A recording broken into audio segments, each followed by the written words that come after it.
Tashahhud, ukufakaza nezibingelelo emkhulekweni. At-tahiyyatu lillahi was-salawatu wat-tayyibatu. Assalamu alayka ayyuhan nabiyyu wa rahmatullahi wa barakatuh. Assalamu alayna wa ala ibadillahi as-salihin. Ashhadu an la ilaha illallah wa ashhadu anna Muhammadan abduhu wa rasuluhu. Zonke izibingelelo ezinhle zingeza Allah. Imikhuleko nezibusiso zingeza Allah.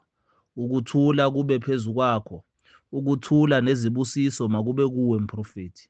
Ukuthula kube phezu kwethu nasezincekweni zika Allah ezilungileyo. Ngiyafakaza ukuthi ngempela akekho omunye onelungelo lokuthandazwa ngaphandle kuka Allah. Futhi ngiyafakaza ukuthi uMuhammad uyisigqila nesithunywa sakhe.